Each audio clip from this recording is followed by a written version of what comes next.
my young explorers, welcome back to our channel. I hope you all are doing well. So let us begin with the chapter number 5 of English, and the name of the chapter is Goldilocks and the Three Bears.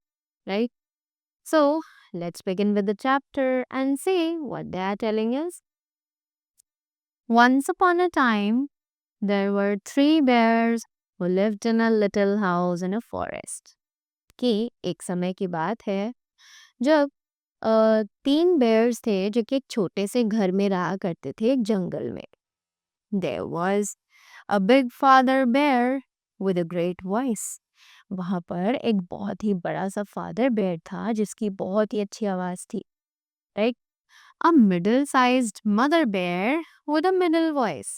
एक middle sized mother bear थी जिनकी voice थोड़ी middle middle, right, ना ज्यादा तेज थी और ना ही ज्यादा स्लो थी. And a little baby bear with a little voice. और एक लिटिल बेबी बेयर था जिसकी बहुत ही लिटिल वॉइस थी. One morning mother bear made some porridge. एक सुबह मदर बेयर ने कुछ थोड़ा सा पॉरेज बनाया. Right, porridge is some kind of दलिया.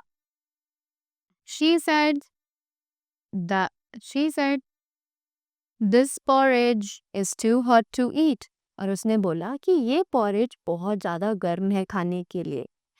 Let us go for a walk until it cools down.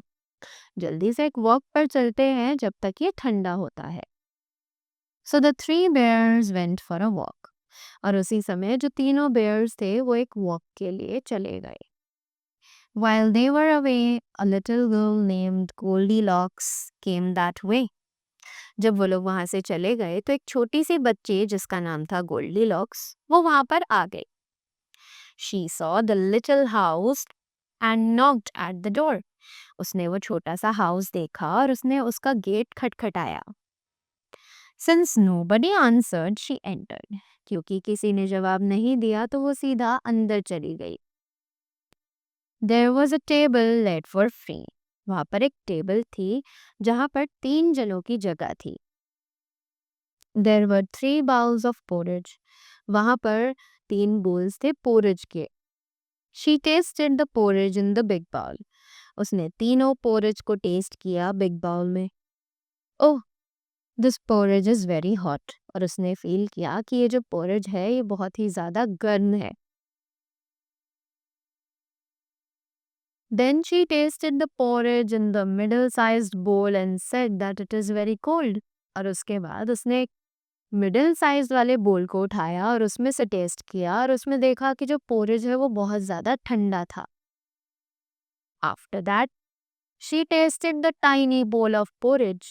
उसके बाद उसने एक छोटा सा जो बोल था वहाँ पर पोरेज का उसे उठाया. She said, oh this is right, and she ate it. और उसने बोला कि ओ ये तो बिल्कुल सही है, ना ज़्यादा गर्म है ना ही ज़्यादा ठंडा है, और उसने वो खा लिया. Then she went to another room and sat down on the big chair. और उसके बाद वो एक दूसरे रूम में गई जहाँ पर वो एक बड़ी सी चेयर पे बैठ गई. Which was very hard. जो बहुत ज़्यादा hard थी. She tried the middle-sized one, but that was too soft. फिर उसने एक middle-sized जो चेयर थी उसको ट्राई किया. वो बहुत ज़्यादा सॉफ्ट थी. Then she found the little chair which was just right. उसके बाद उसने एक little chair ढूंढी जो कि बिल्कुल करेक्ट थी. As she sat on the chair it broke. और जैसे ही वो उस चेयर पर बैठी वो चेयर टूट गई. Goldilocks went to the bedroom. उसके बाद Goldilocks बेडरूम में गई. She was sleepy and finding the little bed more comfortable than the other two. उसे बहुत ज़्यादा नींद आ रही थी और वो एक छोटा सा बेड उसे वहाँ पर दिखा जो कि बहुत ज़्यादा comfortable था compared to the rest of the 2 beds over there. She went off to sleep. और वो वहाँ पर सोने के लिए चली गई.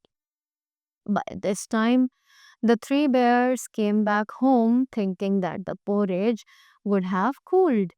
अब इस टाइम तक जो तीनों बेयर्स थे वो वापस घर आ चुके थे और सोच रहे थे कि अब पोरिज जो है वो ठंडा हो चुका होगा. They were surprised to see that their porridge, chairs and beds had been used. और वो लोग बहुत ज़्यादा सरप्राइज थे देखकर कि जो पोरेज है, चेयर्स और बेड्स हैं, वो सभी यूज्ड हुई हुई हैं, किसी ने उन्हें छुआ है.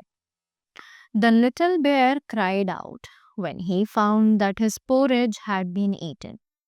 अब जो लिटिल बेयर था वो रोने लगा जब उसने देखा कि उसका पोरेज किसी ने खा लिया है. His chair had broken and somebody was actually sleeping on his bed. कि उसका जो चेयर है वो किसी ने तोड़ दिया है और कोई उसके बेंच पर सो रहा सॉरी कोई उसकी बेड पर सो रहा है. The father bear roared which awoke Goldilocks. अब जो फादर बेयर था वो बहुत जोर से उसने रोअर किया और गोल्डीलॉक्स उससे उठ गई. Goldilocks woke up, saw the bears and screamed. अब गोल्डीलॉक्स जो है वो उठी, उसने बेयर्स को देखा और वो जोर से चिल्लाई. Then she jumped out of the bed and ran out of the house. और वो जल्दी से बेड पर से उठी और उस घर से बाहर भाग गई. Right? So this was the story of Goldilocks. I hope you all enjoyed it and got the things well. So that was all from my side. Thank you so much and do have a great day ahead.